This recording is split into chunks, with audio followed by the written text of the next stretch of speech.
Welcome back everyone.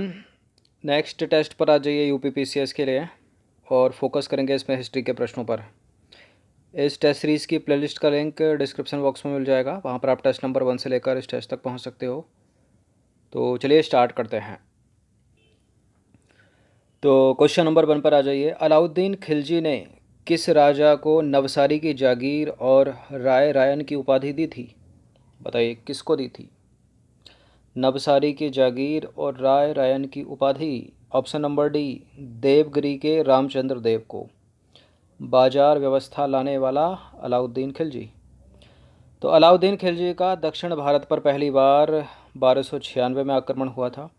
उसने यह आक्रमण जलालुद्दीन खिलजी के शासनकाल में देवगिरी के तत्कालीन शासक रामचंद्र देव पर किया था।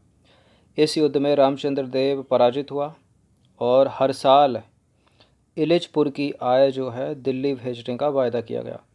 दिल्ली को कर ना भेजने के कारण रामचंद्र देव के विरुद्ध अलाउद्दीन खिलजी ने 1307 में मलिक काफूर के नेतृत्व में एक सेना भेजी। वहां पर रामचंद्र देव पराजित हुआ और उसे दिल्ली लाया गया। अलाउद्दीन ने रामचंद्र देव को राय रयन की उपाधि दी और राज्य वापस कर दिया। ठीक है।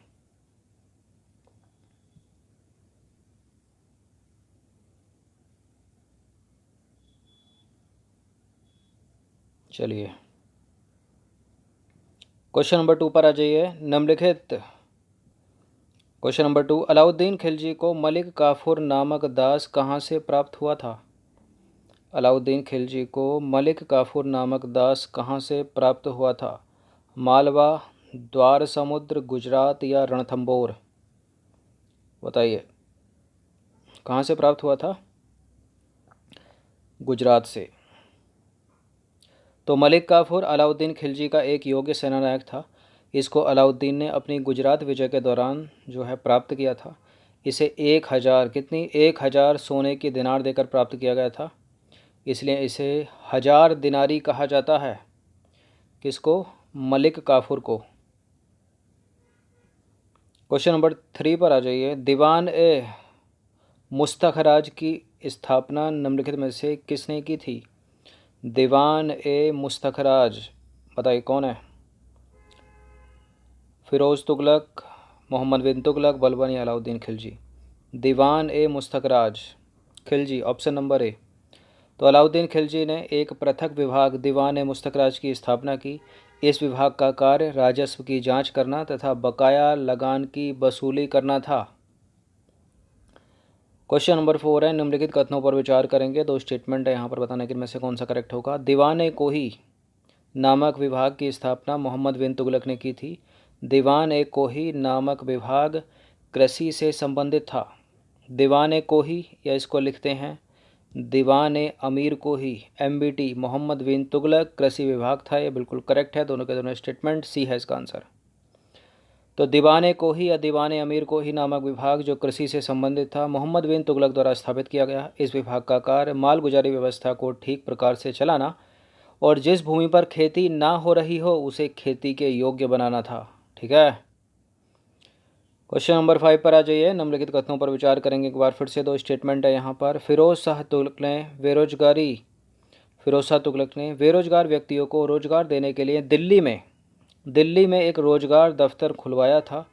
फिरोज शाह तुगलक द्वारा निर्धनों एवं वृद्धों की सामाजिक सुरक्षा के लिए दीवान ए इस्तेहाक की स्थापना की गई थी। ऊपर वाला स्टेटमेंट भी फिरोज शाह तुगलक को डेडिकेटेड, नीचे वाला स्टेटमेंट भी फिरोज शाह तुगलक को डेडिकेटेड। दीवान ए इस्तेहाक फिरोज तुगलक, निर्धनों एवं वृद्धों की सामाजिक सुरक्षा के लिए, बिल्कुल करेक्ट है, दोनों के दोनों स्टेटमेंट। सी है इसका आंसर। तो फिरोज शाह तुगलक ने बेरोजगार व्यक्तियों को रोजगार देने के लिए दिल्ली में एक रोजगार दफ्तर खुलवाया। फिरोज शाह तुगलक ने दीवान ए इस्तेहाक जो था पेंशन विभाग, उसकी स्थापना की थी। फिरोज तुगलक के द्वारा अनाथों, विधवाओं और गरीबों के भरण पोषण के लिए दीवान ए खैरात की स्थापना की गई थी। देखिए इंपॉर्टेंट है ये, दीवान ए खैरात हो गया, दीवान ए इस्तेहाक हो गया, और इम्पोर्टेंट ये भी है कि थे क्या। ठीक है, कि कौन सा पेंशन विभाग है, कौन सा दास विभाग है, कौन सा कृषि विभाग है, कौन सा राजस्व से रिलेटेड है, ये पूछ लेते हैं। क्वेश्चन नंबर 6 है, मोहम्मद बिन तुगलक के निम्नलिखित में से किस अभियान के समय उसकी मृत्यु हो गई थी? मोहम्मद बिन तुगलक के निम्नलिखित में से किस अभियान के दौरान उसकी मृत्यु हो गई थी? तेलंगाना, कांगड़ा, थट्टा, वारंगल। देखिए, कांगड़ा और तेलंगाना में नहीं हुई थी। अब बताइए इसका उत्तर वारंगल है या थट्टा है? डी, थट्टा। तो मोहम्मद बिन तुगलक की मृत्यु जो है थट्टा यानी सिंध अभियान के दौरान हुई थी। तैमूर के आक्रमण के समय दिल्ली में सुल्तान कौन था? बताइए, तैमूर के आक्रमण के समय दिल्ली में सुल्तान कौन था? नसरुद्दीन महमूद तुगलक। तो भारत पर तैमूर का आक्रमण तुगलक शासक नसरुद्दीन महमूद के काल में 1398 में हुआ था। जनवरी 1399 में यानी अगले ही साल तैमूर फिरोजाबाद, मेरठ, हरिद्वार, कांगड़ा और जम्मू से होता हुआ वापस लौटा। जाने से पहले उसने खिज्र खां को मुल्तान, दीपालपुर और लाहौर का सूबेदार नियुक्त किया। क्वेश्चन नंबर 8 है, एक लोधी सुल्तान जो सिंहासन पर ना बैठकर कालीन पर बैठना पसंद करता था, कौन था वो? कौन था वह लोधी सुल्तान जो सिंहासन पर ना बैठकर कालीन पर बैठा करता था? Bahlol Lodi, option number A. तो बहलोल लोदी ने लोदी वंश की स्थापना 1451 में की थी। वह बहुत साधारण व्यक्तित्व का व्यक्ति था। वह सिंहासन पर ना बैठकर कालीन पर बैठा करता था। क्वेश्चन नंबर 9 पर आ जाइए। निम्नलिखित में से किस सुल्तान ने सल्तनत की राजधानी दिल्ली से आगरा स्थानांतरित की थी? दिल्ली से आगरा स्थानांतरित करने वाला वही हो सकता है जिसने आगरा शहर बसाया हो। किसने बसाया? Sikandar Lodi, option number C, 1504। तो 1504 ईस्वी में सिकंदर लोदी ने राजस्थान के शासकों पर नियंत्रण के उद्देश्य से यमुना नदी के किनारे आगरा नामक नवीन नगर की स्थापना की और इसे अपनी राजधानी बनाया। क्वेश्चन नंबर 10 है, निम्नलिखित में से किस ग्रंथ में फिरोज शाह तुगलक की नहर योजना का विस्तृत विवरण मिलता है?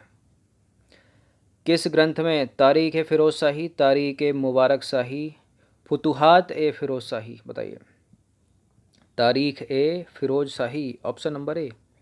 तो तारीख ए फिरोज शाही की रचना शम्स ए सिराज ने की है। ठीक है, इम्पोर्टेंट यहाँ पर है और कन्फ्यूज़न भी है कि तारीख ए फिरोज शाही का रचनाकार कौन है? फिरोज शाह तुगलक नहीं है, शम्स ए सिराज है, याद रखना। अपनी पुस्तक में शम्स ए सिराज ने फिरोज शाह तुगलक के शासनकाल का विस्तृत विवरण दिया है। इस पुस्तक के कुल 11 अध्याय हैं, जिसमें छठा अध्याय नहरों के निर्माण से संबंधित है। तो तारीख ए फिरोज शाही शम्स ए सिराज की रचना है और विवरण किसका है इसके अंदर? फिरोज शाह तुगलक के शासनकाल का। क्वेश्चन नंबर 11 है, निम्नलिखित लेखकों में से किसे हुमायूं ने अमीर ए अखबार की उपाधि प्रदान की थी?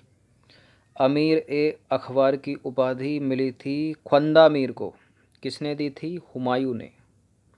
तो हुमायूं ने ख्वांदा मीर को अमीर ए अखबार की उपाधि दी थी। विजयनगर राज्य में अयंगर पुजारी था, स्थानीय प्रशासक था, सैन्य अधिकारी था या वित्त अधिकारी था? विजयनगर राज्य में अयंगर, ये इम्पोर्टेंट प्रश्न है, वेरी इम्पोर्टेंट है। अयंगर स्थानीय प्रशासक था। तो अयंगर 12 अधिकारियों का समूह था जो विजयनगर साम्राज्य में गांवों का प्रशासन देखता था, एडमिनिस्ट्रेशन। ठीक है। नानकार का संबंध निम्नलिखित में से किससे था? नानकार भूमि, कर, ग्राम या करमुक्त भूमि? नानकार करमुक्त भूमि। तो नानकार एक फारसी शब्द है जिसका अर्थ एक प्रकार की माफ़ी है, जिसके अनुसार जमींदारों को कुछ ज़मीन की मालगुजारी नहीं देनी पड़ती थी। इस प्रकार की माफ़ी अवध के नवाब के समय प्रचलित थी। रेहला का लेखक निम्नलिखित में से कौन था? बताइए, सुलेमान, इब्न बतूता, अमीर खुसरो या जयानक? ठीक है, जयानक को एलिमिनेट करेंगे, सुलेमान भी काट दिया। बताइए, अमीर खुसरो या Ibn Battuta? Ibn Battuta, option number A. तो इब्न बतूता मोरक्को यानी अफ्रीका का निवासी था। यह मोहम्मद तुगलक के शासनकाल में भारत आया था। इब्न बतूता ने रेहला में मोहम्मद बिन तुगलक के शासनकाल का वर्णन किया है। क्वेश्चन नंबर 15 है, अंतिम प्रश्न है ये। रेहला इंपॉर्टेंट है, पूछ ली जाती है जोड़े मिलाने के लिए कि कौन किसकी रचना है उसमें। शेख बहाउद्दीन जकारिया का संबंध जो है वो सुहरावर्दी सिलसिले से था। इल्तुतमिश ने शेख बहाउद्दीन जकारिया को शेख उल इस्लाम की उपाधि प्रदान की। शेख बहाउद्दीन जकरिया का संबंध सुहरावर्दी सिलसिले से था, करेक्ट है। और शेख बहाउद्दीन जकरिया को इसको इल्तुतमिश ने, जो पिताजी थे रजिया सुल्तान के, शेख उल इस्लाम की उपाधि दी थी, करेक्ट है। दोनों के दोनों स्टेटमेंट ये सी है इसका आंसर। तो भारत में सुहरावर्दी पंथ की स्थापना शेख बहाउद्दीन जकरिया ने किया, ठीक है, इंपॉर्टेंट है, नाम याद रखना। भारत में मुल्तान से आए और इस सिलसिले का प्रचार प्रसार किया। यह जो है भारत में मुल्तान से आए और इस सिलसिले का प्रचार प्रसार किया। कौन आया मुल्तान से? शेख बहाउद्दीन जकरिया, ठीक है। तो 15 प्रश्न थे ये इंपॉर्टेंट, इनकी प्रैक्टिस एक बार कर लीजिएगा। और ये टेस्ट है मेडिवल हिस्ट्री का। धन्यवाद।